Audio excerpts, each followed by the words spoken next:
специальное лечение расшевелили, Крокус, вот эта вся история.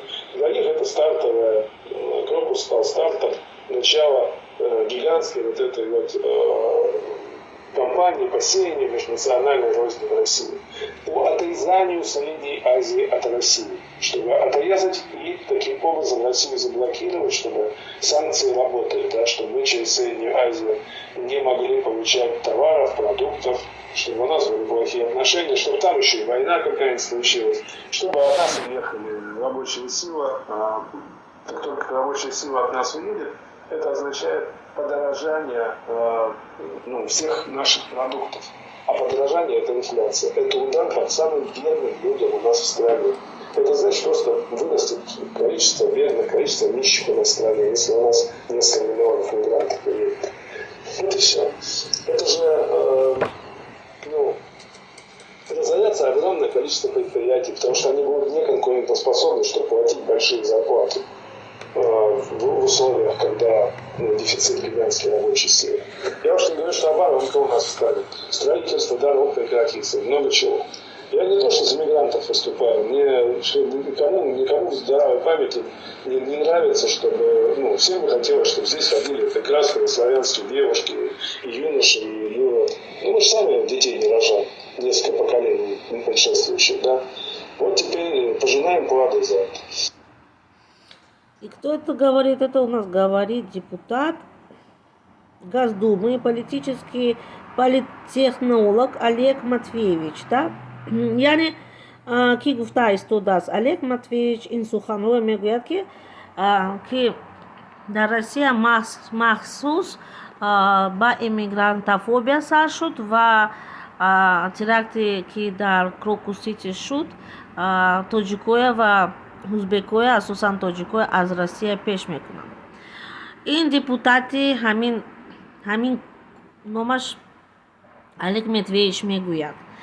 ва агар мо мебинем дар интернет пури дигар депутатҳои Россия ки политикаи ғайри иммигрантӣ мебарад, политикаи националистӣ мебаранд, қонунҳои националистӣ мебаранд, ба президент вай менависанд, гӯям пешниҳодҳои нав мекунанд нисбат ба иммиграция ва иммиграция, чӣ тавр иммиграция нобуд кардан ва чӣ тавр муҳоҷирия нобуд кардан ва пеш кардан тоҷикоя аз Русия. Асосан депутатом Бастрыгин, глава Следственного комитета Российской Федерации, Кирилл Кабанов, член Совета по правам человека при президенте Российской Федерации, Петр Толстой, Михаил Делягин, Михаил Матвеев ва Квачков.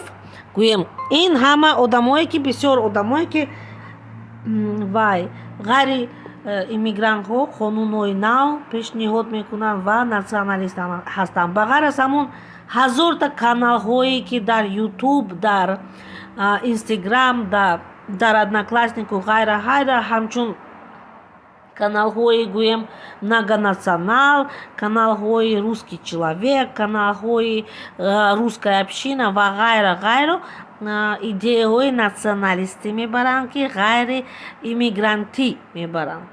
Ва ҳамчун фашистҳо дар вақти Германия, ҷанги Германия катии Советский Союз ба Россия ҷамъ мекарданд ва дар даруни давлат яҳудо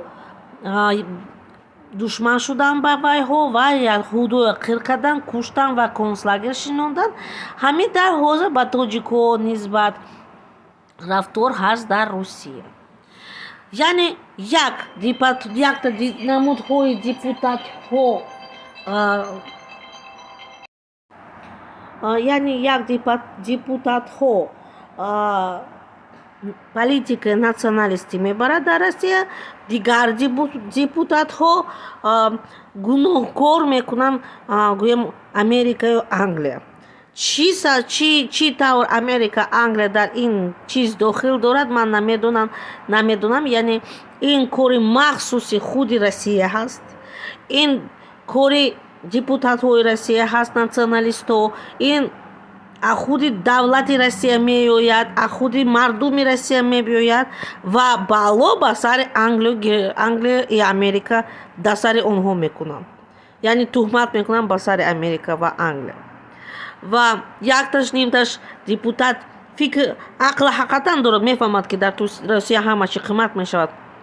баъд аз он ки мухориҷо пеш мекунанд, баъд аз он ки заводҳо манъ мешавад, нархҳо қимат мешавад, якташ нимташ мефаҳмад, лекин аммо ин кризисро бояд аз сарашон гузаронанд. Тоҷикон набоянд Россия раванд, умуман боянд дар Тоҷикистон кор кунанд ва аз давлати Тоҷикистон талаб кунанд ки кор сохта шавад, кори нав сохта шавад. Ба мухориҷоне ки аз Тоҷикистон аз Россия баргаштанд, ба Тоҷикистон бояд ба кор таҳмин кунад. Ман наметавонам чӣ тавр, лекин Тоҷикистон бояд тоҷикоро ба кор таҳмин кунад ки тоҷико дар Россия нараванд. Ташаккури зиёд ба диққати шумо.